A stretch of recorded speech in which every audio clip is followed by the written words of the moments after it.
주의 얼굴 나보기 원해. 주의 길을 나보기 원해.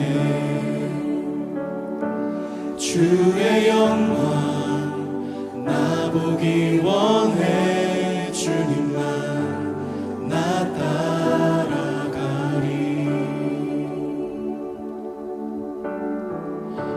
주의 얼굴 나보기 원해. 주의 길을 나보기 원해. 주의 영광 나보기 원해. 주님만 나 따라가리. 주님만 나 따라가리.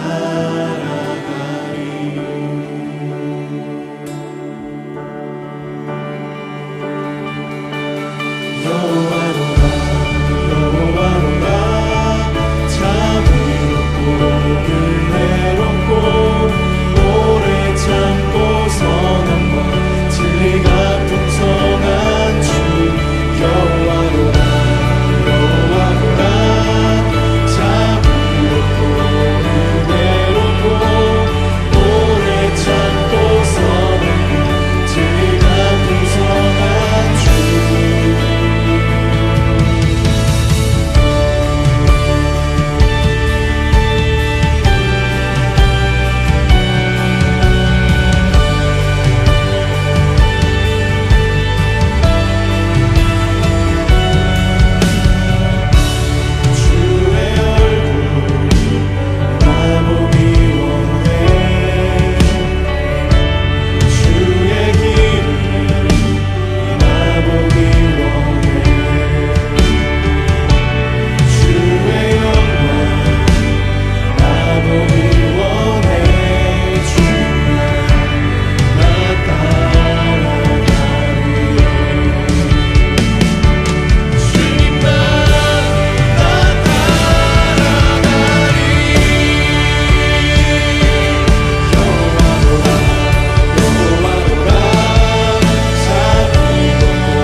참고 선함과 진리가 풍성한 주.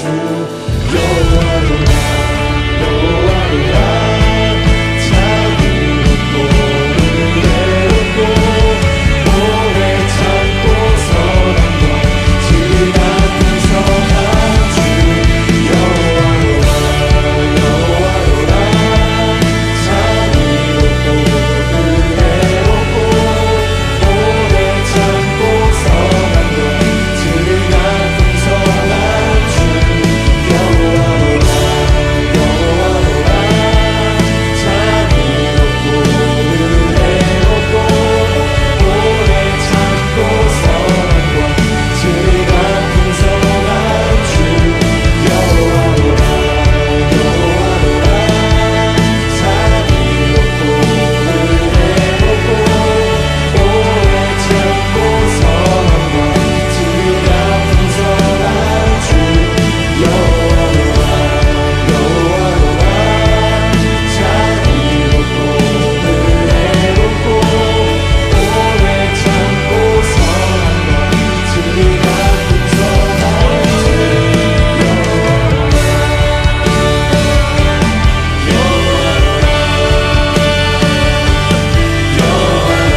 하나님의 말씀 함께 보시겠습니다. 오늘 우리에게 주신 하나님의 말씀은 마태복음 5장 38절에서 42절까지의 말씀입니다.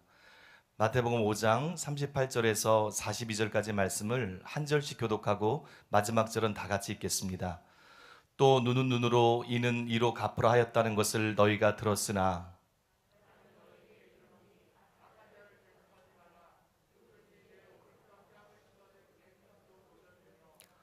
또 너를 고발하여 속옷을 가지고자 하는 자에게 겉옷까지도 가지게 하며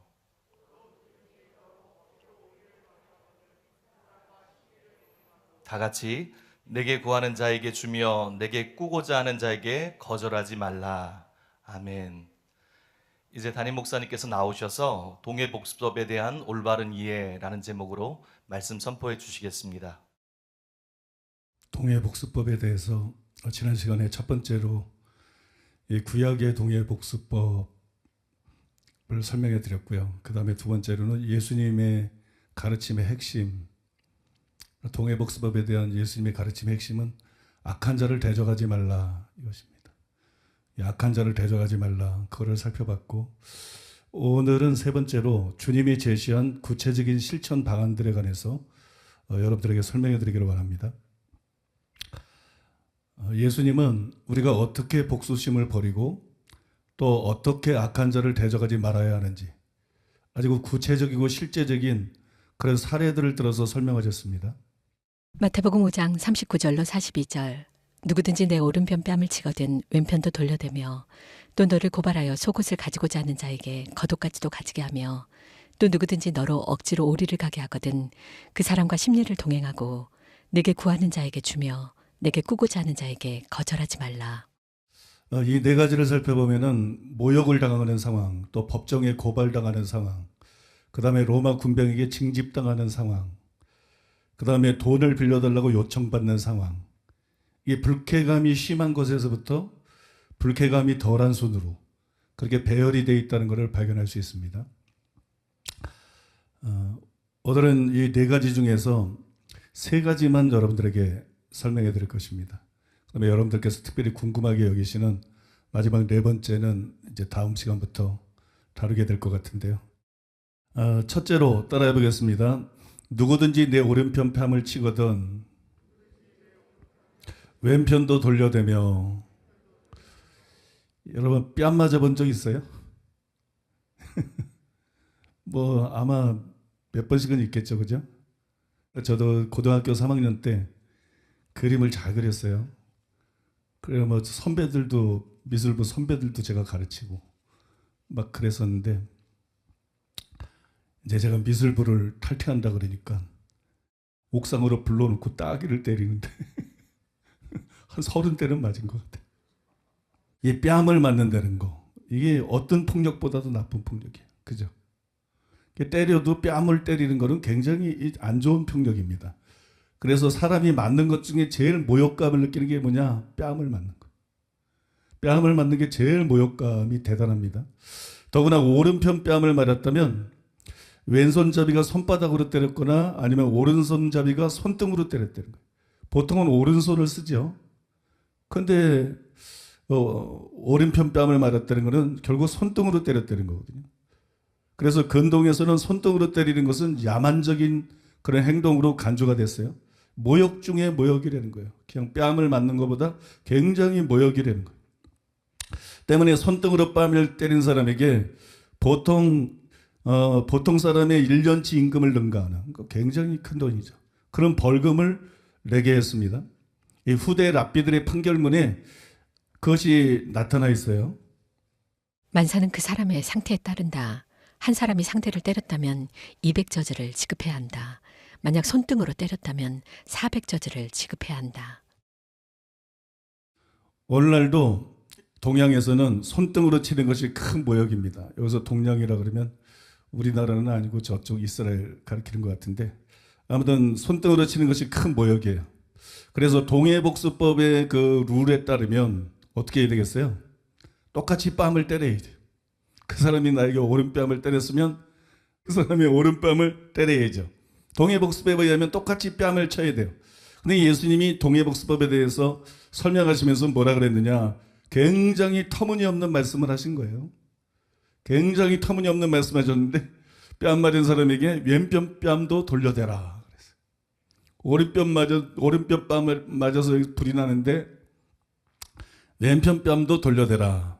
이 말이 굉장히 이상한 말입니다. 이상하게 들릴 수 있어요. 하지만 이거는 예수님이 실천하신 내용이라는 걸 알아야 돼요. 우리에게 일방적으로 너희는 이렇게 하라 그런 게 아니라 예수님이 먼저 실천하신 거예요. 그 다음에 당신이 실천하시고 본을 보이시고 또 우리들에게도 요구를 하신 거예요. 구약 성경에 보면 예수님에 대해서 이렇게 쓰여 있어요. 이사야 50장 6절에 보니까는 나를 때리는 자들에게 내 등을 맡기며 나의 수염을 뽑는 자들에게 나의 뺨을 맡기며 수욕과 침뱉음을 피하려고 내 얼굴을 가려우지 아니하였느니라. 이렇게 기록되어 있어요. 예수님은 실제로 이 말씀을 이루셨습니다. 이 말씀 그대로 반응하셨어요. 마가복음에 보면 이제 유대 지도자들이 예수님께 침을 뱉고 그 하인들이 주먹으로 치고 손바닥으로 때렸어요. 마가복음 14장 65절에 그게 기록되어 있습니다. 어떤 사람은 그에게 침을 뱉으며 그의 얼굴을 가리고 주먹으로 치며 이르되 선지자 노릇을 하라 하고 하인들은 손바닥으로 치더라. 이렇게 기록되어 있습니다. 근데 예수님은 전혀 반항하지 않으셨어요. 전혀 반항하거나 대적하지 않으셨어요. 조금도 복수심을 드러내지 않았습니다. 베드로는 곁에서 이 사건을 직접 목격한 사람이죠. 이 사실을 직접 지켜본 사람인데 훗날 베드로는 이 사건을 기억하면서 베드로전서에서 이렇게 썼습니다. 베드로전서 2장 21절 23절에 보니까는 이를 위하여 너희가 부르심을 받았으니 그리스도도 너희를 위하여 고난을 받으사 너희에게 본을 끼쳐 그 자취를 따라오게 하려 하셨느니라. 그는 죄를 범하지 아니하시고 그 입에 거짓도 없으시며 욕을 당하시되 맞대어 욕하지 아니하시고 고난을 당하시되 위협하지 아니하시고 오직 공의로 심판하는 이에게 부탁하시며 이렇게 기록되어 있어요. 하나님 말씀대로 행하는 것도 중요하지만 참 힘든 게 이거예요. 우리가 단순히 십계명대로 살고 말씀대로 살고 뭐 거룩하게 살고 그 이상을 하나님이 요구하신 대로. 예수님이 본을 끼쳐 주셨기 때문에 우리도 이렇게 해야 됩니다. 여러분이 잘 아는 마틴 루터 킹은 예수님이 보여주신 이대로 행했어요. 그는 같은 흑인의 칼에 찔렸습니다. 같은 흑인의 칼에 찔렸어요. 호텔 로비에서 구타를 당하던 많은 부당한 폭행을 당했습니다. 그러나 대적하거나 복수하지 않았어요. 그래서 벤자민 메이스 박스는 그의 장례식에서 이런 인상 깊은 말을 했습니다. 굉장히 감동적인 말인데요. 하지만 이 사람의 마음속에는 괴로움이 전혀 없었으며 참 이게 우리에게 귀감이 되는 것 같아요. 이 사람의 마음에는 괴로움이 전혀 없었으며 그의 혼 속에서는 증오심이 전혀 없었고 그의 정신 속에는 복수심이 전혀 없었다. 주님이 원하는 것이 이것입니다. 주님이 우리에게 동해 복습을 통해서 정확하게 원하는 게 이것이 우리가 이렇게 되기를 원하시는 것이 주님이 그러셨고 마틴 루터 킹이 그랬던 것처럼 우리가 이런 사람이 되기를 원하시는 것, 이런 차원에 도달하기를 원하시는 것, 그것이 주님의 뜻입니다. 한편 터너 교수가 잘 지적한 대로 뭐 그렇다고 해서 우리가 문자적으로 다른 뺨을 돌려댈 필요는 없습니다. 아더 핑크도 이렇게 말했습니다. 누구든지 내 오른편 뺨을 치거든 왼편도 돌려대며 이 말씀을 문자 그대로 생각해야 하는지의 여부에 관해서 논란이 있어 왔다. 이 질문을 다음과 같이 바꿔 물으면 좀 더 답변하기 쉬워질 것이다. 즉, 이 말씀은 절대적으로 고려돼야 할 것인가 아니면 상대적으로 받아들여야 할 것인가 명백하게 후자임에 틀림없다. 만일 우리가 우리를 친 사람에게 다른 편 뺨을 돌려낸다면 분명히 그릇된 범죄를 되풀이하도록 유발시켜 그 사람을 죄로 유혹하는 일일 것이다. 왼편 뺨도 돌려대라. 이게 문자적으로 꼭 실천해야 되는 거냐 아니냐 이런 문제인데요. 아더 핑크는 이게 문자적으로 꼭 실천하는 말은 아니다. 만약에 우리가 문자적으로 오른편 뺨을 친 사람에게 왼편 뺨을 돌려대면 그게 어떻게 보면 도발 아니나 도발. 더 상대를 자극하고 그죠? 이거 봐라. 이러고. 더 상대를 자극하고 더 상대를 폭력적으로 만들 수 있는 거 아니냐. 실제 그럴 수 있지 않나요? 이걸 그냥 문자 그대로 실천하려는 의미로 받아들이면 안 된다는 거죠. 물론 여러분 때로는 문자 그대로 왼편뺨을 돌려대는 것이 좋은 결과를 낳기도 합니다. 썬다싱 전집에 보면 십자가는 천국이다 이런 책이 있는데 그 책에 보면 이런 간증이 나와요. 다른 뺨을 돌려대다. 나는 한 설교자와 함께 한 중앙시장 통을 지나 한 물비가 있는 곳으로 갔다. 물비는 인도의 회교 법학자들을 가리킵니다. 그는 내가 설교하는 것을 강력히 반대했으나 서서 엿듣고 있었다. 그러나 곧 노한 표정으로 나의 뺨을 때렸다. 그래서 나는 나의 뺨을 돌려대어 또다시 치게 하니 그는 부끄러움을 느껴 잠자코 있었다. 밤이 되자 물비는 한 사람을 내 친구인 설교자에게 보내어 다음과 같이 말했다. 제발 부탁이니 사두를 좀 만나게 해주십시오. 나는 나의 과오를 용서받아야겠습니다. 통 잠을 이룰 수가 없습니다. 그러나 나는 그때 먼 곳에 있었으므로 내 친구는 아침까지 기다려서야 나를 만날 수 있었다. 그는 이러한 내용을 전해주면서 물비가 당신과 식사를 함께 하려고 초대했습니다 하고 말하였다. 영광이 하나님께 있을지어다. 주님은 그의 마음을 완전히 변화시킨 것이다. 이렇게 좋은 결과가 나왔어요. 썬다싱답게 예수님이 말씀한 대로 왼편밥을 돌려댔더니 이렇게 좋은 결과가 나왔는데 어떻게 보면 이게 물비기 때문에 그러지 않았을까요? 어쨌든 이제 타종교라도 종교 지도자니까 뭔가 좀 도덕적으로 다른 사람보다 나을 수도 있고 양심적으로 살려는 면이 있어서 이게 이렇게 통하지 않았을까요? 또 윈영제의 하늘에 속한 사람들 여러분도 읽어보셨겠지만 그 책에 보면 굉장히 흥미로운 간증이 기록되어 있어요. 가오 마을에서 처음 복음을 전했을 때 주님은 내게 성경의 노래들을 알려주시면서 사람들 앞에서 부르게 하셨다. 마을 사람들은 그 노래들을 잊어버리지 않기 위해 가사를 받아 적었다. 그 중에 한 노래는 마태복음에 있는 예수님의 말씀에서 따온 것이었는데 누가 우리의 오른편 뺨을 치거든 왼편 뺨마저 돌려대라는 내용이었다. 우리가 복음을 인해 박해를 받을 때 어떻게 기뻐하고 즐거워해야 하는지를 가르쳐주는 노래도 있었고 절대로 가론 유다처럼 주님을 배반하지 않도록 해야 한다는 노래도 있었다. 수많은 사람들이 한꺼번에 예수님께 돌아온 일은 결국 정부 기관에 발각되고 말았다. 가오마을에 사는 신도들이 모두 체포되어 공안당국으로 붙들려갔다. 그리고 공안원의 신문이 이어졌다. 누가 예수를 너에게 전했나? 어떻게 너희들이 하나같이 그런 미신에 빠지게 되었느냐 말이야. 형제자매들은 매일같이 밀려드는 기쁨으로 가르쳤다. 그들이 대답해 줄 수 있는 말은 딱 한 가지였다. 우리는 유다처럼 되지 않으렵니다. 우리는 주 예수님을 부인하지 않으렵니다. 공안원들이 그들을 두들겨 패기 시작했지만 그들은 더 많이 기뻐했다. 다른 쪽 뺨도 때려주세요. 공안원들이 막 때릴 때 이렇게 말했다는 거예요. 이 그리스도인들은 웃음을 머금으며 즐거워했다. 결국 때리는 것도 지쳤는지 공안원은 마침내 두 손을 들고 말했다. 이 예수쟁이들 완전히 돌아버렸군. 그러고 나서 집으로 돌려버렸다는 거예요. 근데 이렇게 항상 좋은 결과만 나타나면 좋은데 그렇지가 않아요. 손동희 권사님이 쓴 나의 아버지 손양원 목사 이런 책이 있는데 참 감동적이에요. 그 책에 보면 이런 웃지 못할 일화가 소개가 되어 있습니다. 청주 구금소에 계실 때 일이었다.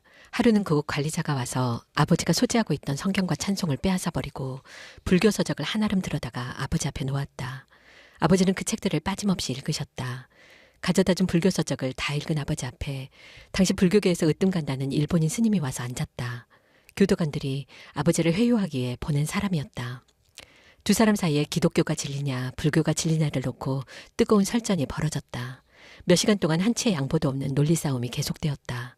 원래 그 일본인 스님은 마음속으로 기독교를 저급한 종교라고 얕잡아보고 있던 사람이었다. 두 사람의 논쟁이 점점 열기를 띠기 시작했다. 그러나 시간이 지날수록 말문이 막히는 쪽은 오히려 스님이었다. 한낱 보잘것없는 죄수 따위에게 신앙 토론에서 밀리고 있다는 자각이 그 스님을 흥분시켰으리라. 일본인 스님은 벌떡 일어나더니 네 놈이 감히 나에게 이기려고 도전하느냐? 하며 느닷없이 아버지의 뺨을 때렸다. 아버지는 흥분한 그 스님을 향해 조용히 말씀하셨다. 대자대비하신 부처님의 신도는 나같이 처량한 신세인 죄수의 뺨을 때렸지만 하나님의 충직한 아들인 나는 예수님의 가르침을 따르겠습니다. 예수님은 오른뺨을 치면 왼뺨도 돌려대라고 말씀하셨습니다. 자, 이 뺨도 마저 치십시오. 건방진 죄수 같으니 내가 감히 나를 이기려 했단 말이냐? 일본 스님은 제정신이 아니었다. 길길이 날뛰며 아버지에게 달려들었다. 소란한 소리에 놀라 뛰어들어온 간수들이 그 스님을 데리고 나갔기 망정이지 그렇지 않았더라면 참 망측한 일이 벌어질 뻔했다. 그날 이후 아버지에게는 식사량을 반으로 줄이는 감식의 벌이 내려졌다. 가뜩이나 적은 양의 식사였는데 그것을 또 반으로 줄였으니 먹어도 먹은 것 같지 않고 수저를 놓고 돌아서면 그 순간부터 배가 고팠다. 감식형으로 줄어든 밥은 꼭 곶감만 했다. 그 밥은 살기에도 어중간하고 죽기에도 어중간한 양이었다. 형벌은 감식뿐이 아니었다. 구금소 측에서는 아버지에게 매일 불교 서적을 읽게 하고 일군 후에 감상문을 써내도록 주문했다. 아버지에게 망신을 당한 일본인 스님의 얄팍한 속이 훤히 들여다보이는 보복이라고밖에 생각할 수 없었다. 이 스님이 참 치사하죠.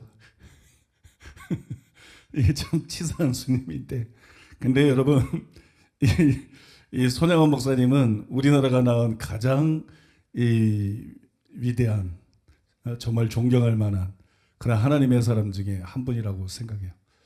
아마 우리나라가 낳은 하나님의 사람 중에 최고의 사람, 그렇게 뭐 말해도 부족함이 없는 그런 하나님의 사람인데, 근데 이 손양원 목사님이 이 스님하고 논쟁을 해서 그런지 내가 보니까 맞을 짓을 했어요. 아니 이렇게 사랑이 많고 인품이 훌륭한 분이 말을 해도 아다르고 어다른 거거든요.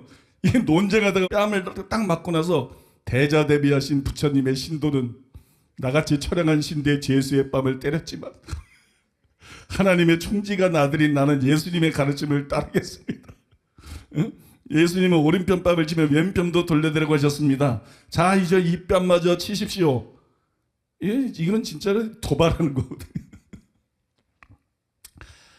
이건 아무튼 좀 경우가 특이하지만 어쨌든 때로는 이렇게 여러분 왼편 뺨을 돌려대는 것이 상황을 악화시킬 수도 있다는 것이에요. 그게 꼭 최선은 아니라는 것입니다. 그래서 여러분 예수님의 말씀은 문자 그대로 왼편 뺨을 돌려대야 된다, 그렇게 말씀하고 있는 것이 아닙니다. 로이드 존슨은 이렇게 말했어요. 나는 너에게 이르노니 악한 자를 대적하지 말라. 너든지 내 오른편 뺨을 치거든 왼편도 돌려대며. 이미 설명한 일반 원리에 비춰볼 때 이 말씀은 무슨 뜻입니까? 이것은 우리가 보복 정신을 제거해야 하며 우리에게 가해지는 가해나 악에 대해서 방어하고 복수하려는 욕망을 제어해야 할 것을 의미합니다. 이거는 단순히 왼편을 돌려대라는 말이 아니라는 거예요. 악한 자를 대적하지 말라는 말을 설명하기 위해서 하는 말이에요. 즉 우리 속에 복수심이 없어야 되는 거예요. 우리 속에 복수심이나 원한이나 분노하거나 그런 것이 없어야 된다는 거예요. 그렇게 반응하고 그렇게 대처할 수 있는 사람이 되어야 된다는 거예요. 아까 여러분 루터 킹 목사님의 마음 상태에서 말한 것처럼 그것이 예수님께서 원하시는 것이지, 그냥 외적으로 뺨을 돌려대는 행동, 그걸 원하는 게 아니라는 것이. 주님이 정말로 원하는 것은 마틴 루터 킹 목사님의 마음 같은 그런 마음, 그런 사람이 되기를 원하시는 것입니다. 그래서 우리가 이 말씀의 의미를 그렇게 이해를 해야 됩니다. 제 말을 듣고 어떤 사람은 그러면 이건 예수님의 가르침을 너무 약화시키는 거 아닌가, 이렇게 생각할 수도 있어요. 그러나 이사야 50장 6절에 보니까 나를 때리는 자들에게 내 등을 맡기며 나의 수염을 뽑는 자들에게 나의 뺨을 맡기며, 이렇게 기록되어 있어요. 예수님은 실제로 악한 자들을 대적하지 않으셨고 그들에게 뺨을 맡기셨어요. 그러나 여러분 그 구절을 성취한 아까 읽어드린 그 모범적인 예에서도 예수님이 다른 뺨을 돌려댔습니까? 정작 예수님은 다른 뺨을 돌려대지 않았어요. 손바닥으로 치고 뺨을 때리고 주먹으로 치고 침 뱉을 때 다른 뺨을 예수님이 돌려댔다는 성경의 기록이 전혀 없습니다. 다만 예수님은 그들에 대해서 복수심이 없었습니다. 다만 예수님은 그들에 대해서 증오하는 마음이 없었어요. 예수님은 여러분 맞서거나 대적하지 않고 잠잠히 털 깎는 자 앞에 어린 양처럼 잠잠히 그것을 당하셨습니다. 정말 주님이 원하시는 것은 바로 이것이 되는 거예요. 예수님의 모범이 불완전한 것일 수 없죠. 예수님은 거기서 박해를 당할 때 어떻게 해야 되는지 완전한 모범을 보여주신 것이에요. 그래서 우리가 진짜로 해야 되는 것은 바로 그것이 되는 거예요.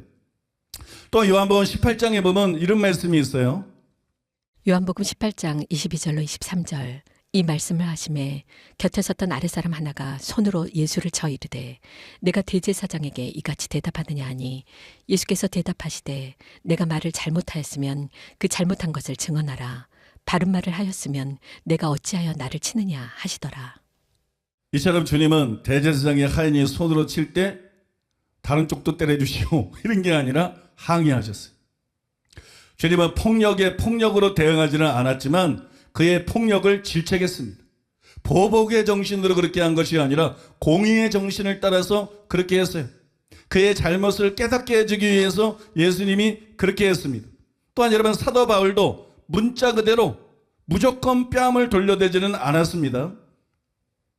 사도행전 23장 2절로 3절 대제사장 아나니아가 바울 곁에 서 있는 사람들에게 그 입을 치라 명하니 바울이 이르되 회칠한 담이여 하나님이 너를 치시리로다. 내가 나를 율법대로 심판한다고 앉아서 율법을 어기고 나를 치라 하느냐 하니.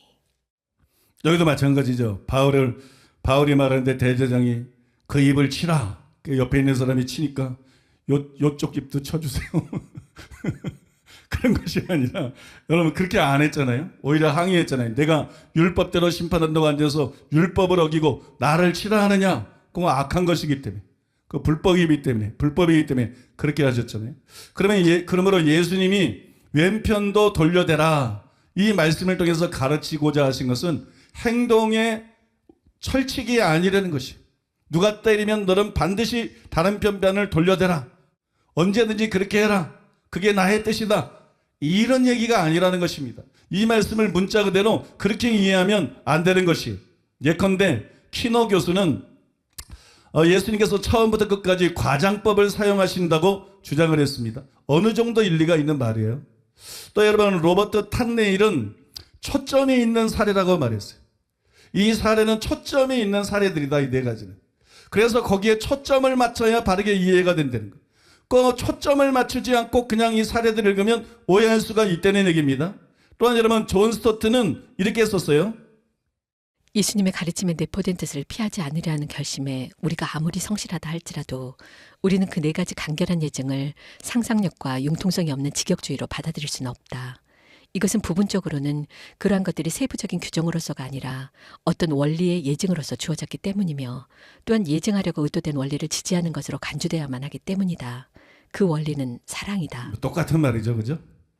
이런 예증이 결국 말하고자 하는 게 뭐냐? 이 예증 자체에만 무조건 집중하면 안 된다.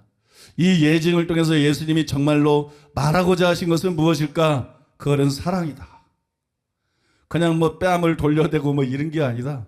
그냥 겉옷을 주고 사랑 없이 이런 룰을 따르는 게 그게 무슨 의미가 있겠는가? 예수님은 이런 행동 자체를 단순하게 기계적으로 요구한 것이 아니라 그럴 정도로 악한 자를 대적하지 말고 악한 자까지도 사랑하라는 것이다. 하나님이 원하시는 것은 바로 사랑이다. 따라서 우리는 이 말씀을 반드시 왼편뺨을 돌려대라, 이런 고정적인 룰로 만들어서는 안 된다는 거예요. 누구든지 너를 때리거든 반드시 다른 편도 돌려대라, 이런 룰이 이 말씀의 의미가 아니라는 것입니다. 한 걸음 더 나아가서 우리는 예수님이 예로 든 것이 비교적 사소한 것이라는 것을 잊지 말아야 됩니다. 지난 시간에도 여러분들에게 지적해 드렸는데, 악한 자를 대적하지 말라 이렇게 하시면서 예수님은 오른쪽 눈을 멀게 하거든 왼쪽 눈도 돌려대라 이렇게 말하지 않았어요. 오른쪽 이를 부러뜨리거든 왼쪽 이도 돌려대라 이렇게 말씀하지 않았어요. 단지 오른쪽 뺨을 치거든 왼편도 돌려대라 그렇게 말씀했어요. 제가 여러분 30대 이상의 뺨을 맞았지만 멀쩡하잖아요. 여러분, 오른편 뺨을 때리거든 왼편도 돌려대라, 단순히 이렇게 말했다는 것이에요.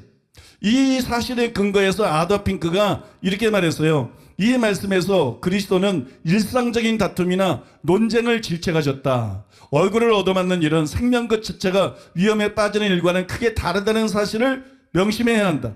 즉 후자의 경우에는 도망을 치든지 생명을 위협할 정도로 그런 폭력이 도망을 치든지 법의 도움을 요청하는 것이 우리가 해야 될 일이다. 그렇다.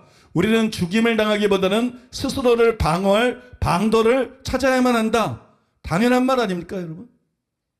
예수님의 말씀을 상식을 무시하고 예수님의 말씀을 이렇게 초월적으로 해석을 하면 안 됩니다.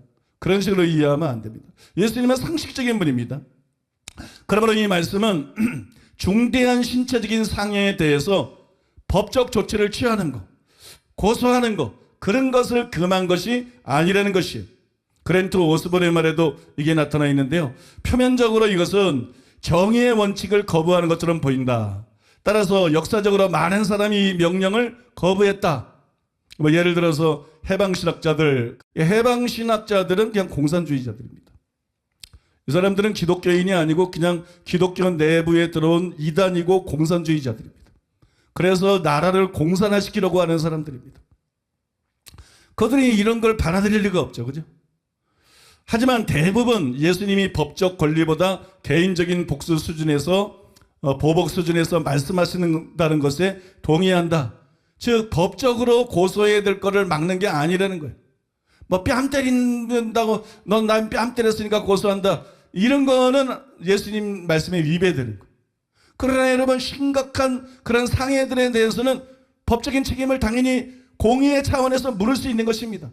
내가 그를 뭐 미워하고 내가 그를 증오하지 않더라도 여러분 법적인 책임을 묻는 것이 가능한 것이, 이처럼 예수님이 모든 고소를 금한 것이 아니라는 것은 바울의 선례를 통해서도 우리가 재확인할 수 있어요. 사도행전 25장 11절에서 12절에 보니까는 만일 내가 불의를 행하여 무슨 죽을 죄를 지었으면 죽기를 사양하지 아니할 것이나 만일 이 사람들이 나를 고발하는 것이 다 사실이 아니면 아무도 나를 그들에게 내줄 수가 없나이다. 내가 가이사께 상소하노라 한데 베스도가 배석자들과 상의하고 이르되 네가 가이사에게 상소하였으니 가이사에게 갈 것이라 하니라. 이렇게 기록되어 있어요. 바울도 필요할 때는 가이사에게 고소를 했다는 것이. 뭐 예수님을 사도 바울보다 닮은 분이 누가 있어요? 예수님의 뜻을 또한 사도 바울보다 더 잘 알고 있는 분이 누가 있겠습니까? 아무도 없죠. 그죠? 근데 바울도 여러분 필요할 때는 안전을 위해서 고소를 했다는 것이, 그러니까 이것이 어떤 심각한 위해나 심각한 위험을 당할 때 그냥 이 예수님의 말씀을 따라서 그들을 고소하지도 말고 그냥 이쪽을 때리면 저쪽을 돌려대고 뭐 그런 말씀이 절대로 아니라는 것이. 그래서 이 말씀을 우리가 양쪽 다 균형 있게 잘 이해를 하고 그 다음에 실천해야 될 줄로 믿습니다. 두 번째로 따라해 보겠습니다. 또 너를 고발하여 속옷을 가지고자 하는 자에게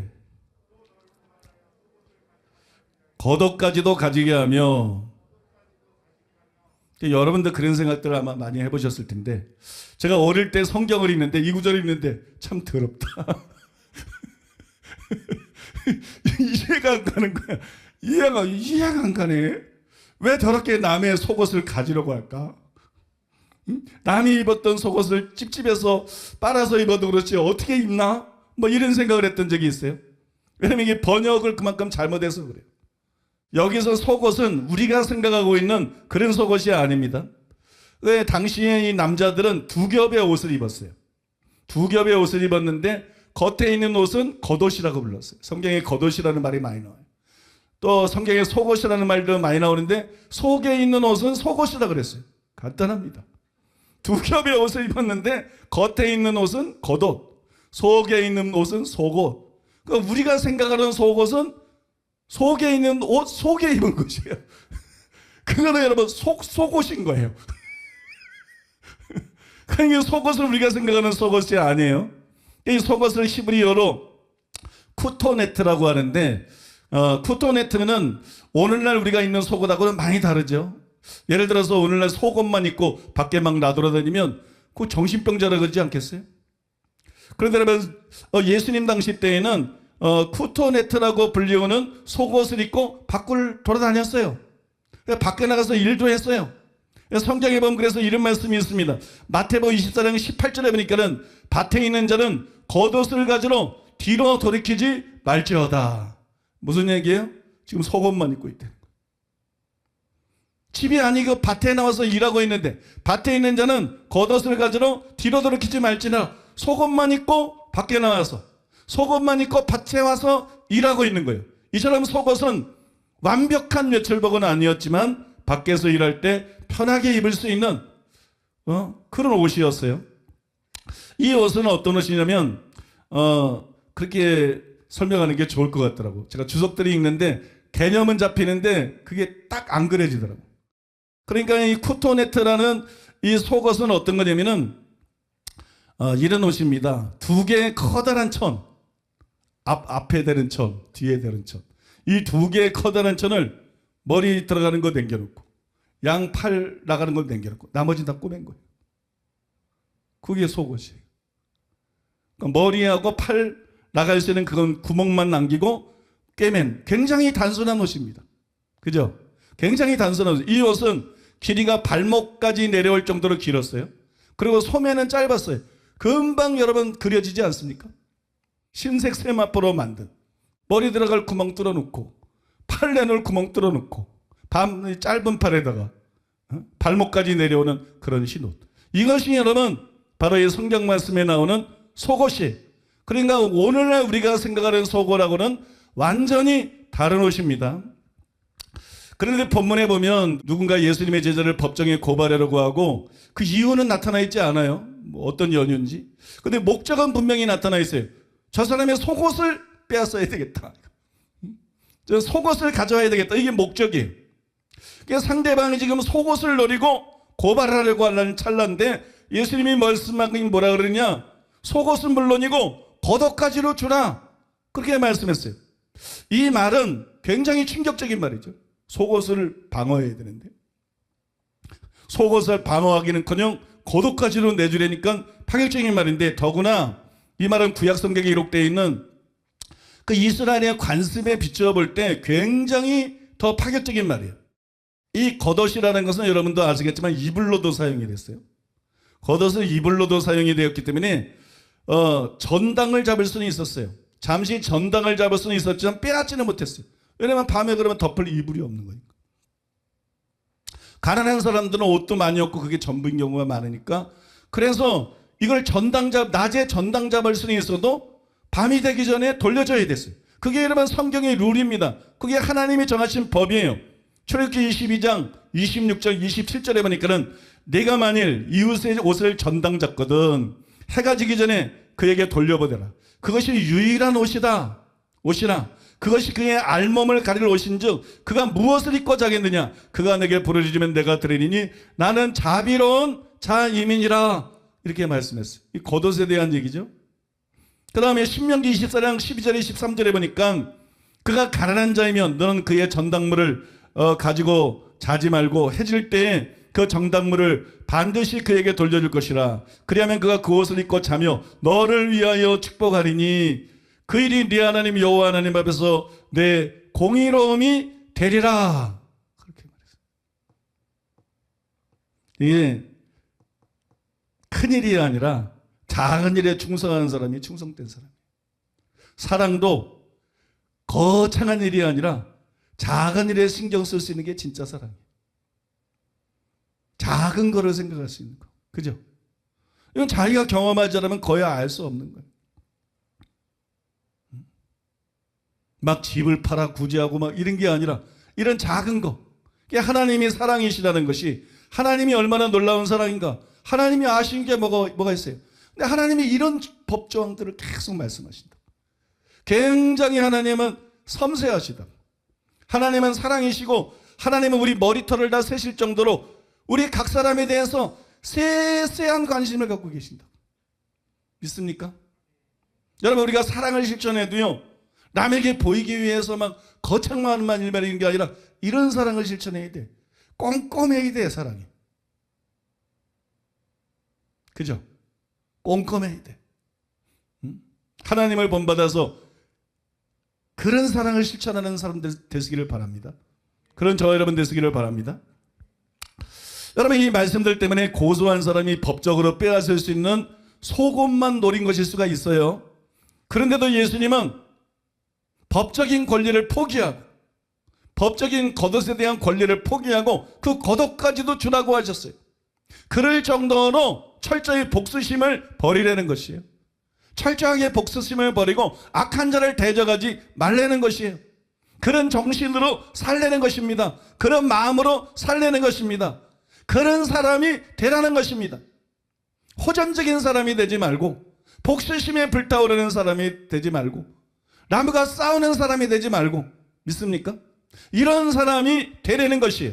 그것이 여러분 예수님이 보여준 하나님의 뜻인 것입니다. 한편 그럼에도 불구하고 이 말씀은 우리의 소유를 빼앗기 원하는 자에게 무엇이든지 무조건 주라, 그렇게 말씀하고 있는 게 아닙니다. 그런 말씀은 아니에요. 아더 핑크가 그걸 아주 잘 설명했는데요, 이렇게 설명했어요. 이 두 번째 예가 하찮은 성격의 일에 관한 것이라는 사실을 주목해야 된다. 몇 번 같은 거를 말씀드렸죠. 그냥 속옷 가지고자 하는 거예요. 그 다음에 겉옷까지도 주려는 거예요. 네 집을 줘라, 그런 얘기가 아니에요. 네 전재산을 줘라. 그건 바보입니다, 여러분. 악한 자가 그걸 가지려고 막 고설하는데 그냥 집 줘버려라. 싸우지 말고. 그냥 너희 땅 다 줘버려라. 너희 재산, 은행 통장에 잔고 다 줘버려라. 바보 아니에요? 예수님의 말씀을 그런 식으로 이해하면 안 된다는 거예요. 그렇게 우스꽝스럽게 이해하면 안 된다는 거예요. 하찮은 성격의 일에 관한 것이라는 사실을 주목해야 된다. 바로 그 앞에 얘가 칼로 수족을 잘리는 가혹한 일이 아니라 뺨을 맞는 일을 언급했듯이, 이 예도 우리의 재산에 대한 포획이 아니라 단지 겉옷을 잃는 것에 관해서 다루고 있다. 이 사실을 충분히 주의하지 않는다면 우리는 주님의 권고가 강조하는 점을 놓치기 쉽고 전적으로 어긋나는 적용을 하게 된다. 그리스도가 본문에서 비난하신 것은 법정의 합법적인 이용에 대해서가 아니라 지나치게 사소한 일을 법적으로 해결하는 방법에 대해서이다. 그와 같은 행동은 경쟁적인 정신 내지 복수심으로 가득 찬 마음을 증거하는데, 이런 고린도전서 6장 1절이와 8절까지의 말씀이 지적하는 바와 같이 그리스도인들에게 어울리지 않는 것이다. 그런데도 일반적으로 사람들 사이에 그러한 일들이 너무도 자주 일어나고 있다. 비록 의무가 우리를 속인 자에게 법적 행동을 취하도록 우리에게 요구하는 경우도 있지만 그것은 최후에 의지할 방법이어야 한다. 이렇게 잘 설명했어요. 여전히 어떤 분들은 또 이 해석에 대해서도 이런 해석이 그러나 예수님의 말씀을 너무 약화시키는 거 아닌가, 이렇게 우려할 수도 있어요. 그럼 우려는 건전한 것입니다. 그렇게 우려할 수도 있어요. 예수님이 인용한 눈에는 눈으로, 이에는 이로, 이 동해복수법이라는 것은 결코 가벼운 것만 말하고 있는 것 아니지 않는가? 실제로 눈에는 눈으로, 이에는 이로, 이걸 설명하고 있기 때문에 이건 너무 예수님의 말씀을 약화시키는 거 아닌가, 그런 생각이 더 옳게 느껴질 수도 있어요. 그러나 그렇지 않다고 생각해요. 저는 그렇지 않다고 생각해요. 왜냐하면 예수님이 동해복수법 자체가 아니라 그 법에 대한 왜곡된 가르침 때문에 강화된 복수심을 다루고 있는 거예요. 제가 동해복수법을 자세히 보니까 예수님이 동해복수법 자체를 다루고 있는 게 아니에요. 지금 이 동해복수법에 대해서 유대교사들이 뭐라고 가르쳤나, 그래서 일반 백성들이 어떻게 오해하고 어떻게 살아가고 있나, 그런 실제적인 문제를 다루고 있는 것입니다. 여러분. 그 증거가 뭐예요? 동해복수법 자체를 다루면 이렇게 말씀하시면 안 돼. 이런 네 가지 예를 들면 안 돼. 누가 내 눈을 상하게 하거든, 그때는 어떻게 해라. 동해복수법에서는 눈에는 눈으로 그랬지만 나는 너에게 이렇게 말한다고 말한다. 누가 이를 부러뜨렸으면 동해복수법은 이에는 이지만 나는 너에게 말하는 너희는 이렇게 행하라. 이렇게 설명해야 되거든요. 근데 예수님은 그런 얘기를 전혀 안 했어요. 이게 무슨 얘기입니까? 예수님이 동해복수법에 대해서 설명하고 있지만 동해복수법 자체를 지금 다루고 있는 게 아니라는 거예요. 동해복수법에 대한 잘못된 가르침을 다루고 있다는 거예요. 그 가르침 때문에 백성들이 잘못 반응하는 거예요. 어떻게 잘못 반응해요? 눈에는 눈을 뽑아버리고 이에는 이를 부러뜨려버리고 이렇게 백성들이 잘못 반응하고 있는 게 아니죠. 그것 때문에 복수가 합법적인 거구나. 그러고 난 다음에 삶 속에서 예수님이 네 가지 사례를 든 것처럼 그렇게 복수심을 가지고 사는 이런 일들이 있었던 것이거든. 예수님이 그게 잘못됐다고 보신 것이거든. 그 다음에 예수님이 그것을 바로잡기를 원하신 것이거든요. 여러분 이해가 되십니까? 그래서 여러분 이것이 예수님의 가르침을 약화시키는 것이 아니다. 예수님의 실제 이런 문제들에서 말씀한 것이지 그 동해복수와 자체가 언급하고 있는 그런 중대한 범죄를 어떻게 처리해야 되느냐, 그것에 관해서 지금 말씀하고 있는 것이 아니라는 것입니다. 그래서 여러분, 이런 해석들이 정당하다고 생각하는 것이. 마지막 세 번째로 따라해 보겠습니다. 또 누구든지 너로 억지로 오리를 가게 하거든 그 사람과 심리를 동행하고. 여러분, 이런 일은 그 당시에 매우 흔한 일이었어요. 당시 로마 군대는 신체 건강한 남자들을 징발할 권한을 갖고 있었어요. 그래서 지역을 행군하면서 군대가 특정 지구나 구역 내에서 운반인으로 또한 안내인으로 이 사람들을 차출해서 일하도록 하는, 그렇게 강요할 수 있는 권한이 있었어요. 그래서 짐을 한 장소에서 어떤 장소를 이렇게 운반을 해야 되면은 사람을 징발해 가지고 오리 정도 이 짐을 들고 가자. 들고 가게 해요. 또 거기에 도착하면 또 다른 사람을 징발해요. 그래서 오리 정도 들고 가자. 그 다음에 또 가면 이제 또 다른 사람을 징발해요. 그 오리 정도 들어가자. 그러니까 사람이 자기 일을 보통 하고 있는데, 그 당시에는 오늘날하고 다르잖아요. 다 몸으로 때우고 일해야 먹고 사는 시대잖아요. 그러니까 자기 일을 열심히 하고 있는데 갑자기 군인들이 와가지고, 자, 여기서 다음 지점까지 이 짐을 들고 가자. 오리만 가자. 오리만 이 짐을 들어다 달라. 이렇게 하는 일이 굉장히 흔했다는 것이죠. 우리는 예수님의 십자가를 강제로 지고 갔던 구레네 시몬에게서 그 예를 찾아볼 수가 있습니다. 마가복음 15장 21절에 보니까 마침 알렉산더와 루퍼의 아버지인 구레네 사람 시몬이 시골로부터 와서 지나가는데 그들이 그를 억지로 같이 가게 하여 예수의 십자가를 지우고. 성경을 읽으면서 저도 그렇지만 다 부러워할 거예요. 십자가가 얼마나 무겁든 말든, 야, 이 얼마나 영광이냐, 이 얼마나 특권이냐, 그죠? 나도 이 구절에 있는데 막 부럽더라고. 내가 그 자리에 있었다면, 그죠? 내가 그 자리에 있었다면. 예수님의 십자가를 진 거는 이렇게 영광스럽고 또 흠모할 만한, 이게 참 특권이고 복이죠. 그러나 여러분, 로마 군병이 와가지고 이 짐을 오리 정도 들고 가자. 이거는 여러분 달가운 일이 아니에요. 즐거울 리가 없죠. 다 이거는 못마땅합니다. 이런 요구는 고되고 불편한 것이었고, 사람들은 마지못해서 어쩔 수 없어서 그런 요구에 응했습니다. 더구나 왜 이스라엘 사람들이 이것을 싫어했냐 그러면, 이거는 정복당한 백성들에게 공공연한 모욕이 되는 거예요. 로마인이면 그런 요구를 하겠어요? 그런 요구를 못하죠.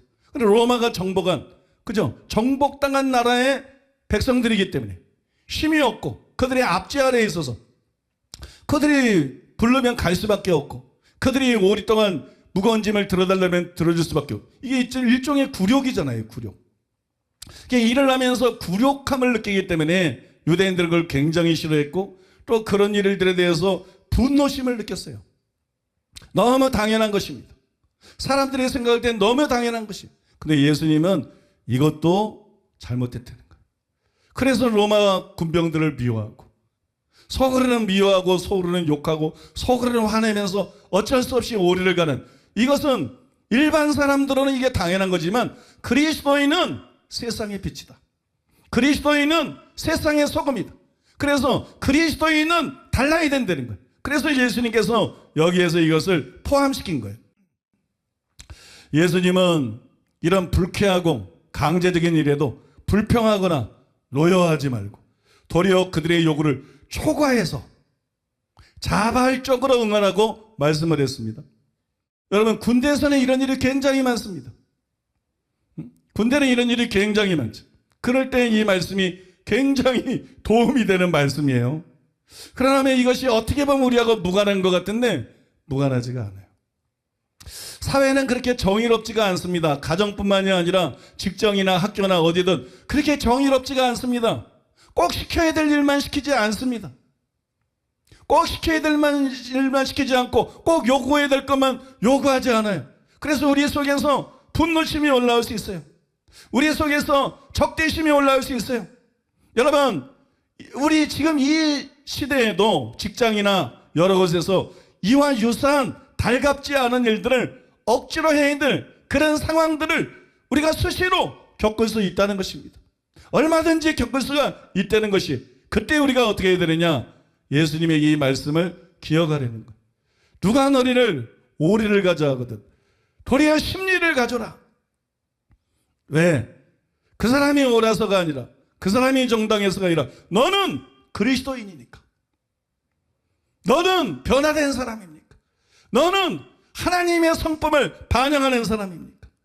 너는 사랑의 사람이니까. 누가 너에게 오리를 가져 하면 기쁜 마음으로 십리를 가져라. 제가 예설교를 준비하는데 생각난 사람이 있었어요. 시원한 바람. 카페에 시원한 바람 아시죠? 그죠? 그 초등학교 선생님. 그분이 예전에 글을 올린 걸 보니까 학교에서 선생님들마다 다 마다하는, 누구도 하기 싫어하는, 맡기 싫어하는 그거를 갖다가 본인이 맡아가지고 자원해서 일을 할 때 본인도 하기 싫지만 그리스도인이기 때문에 사랑의 마음으로 할 때 다른 선생님들이 감동하고 마음이 녹아지고 또 뭐 예수를 믿고 기독교에 우호적이 되고 이런 일들. 굉장히 여러분 그때 제가 읽을 때에도 야 이게 굉장히 실제적인 모범이다 그런 생각을 했어요.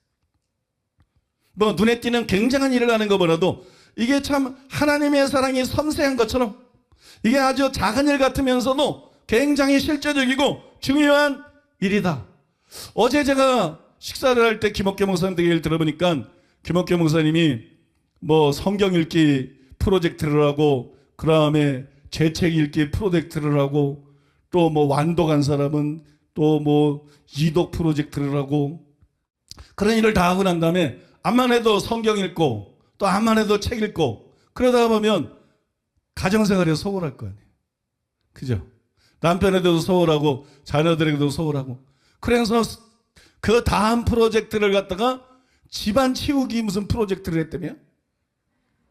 집안 청소하고 뭐 정리하고 뭐 근데 이게 아주 그냥 대박이라는데요. 이게 뭐 남편들이 야 이런 것도 교회에서 시키냐?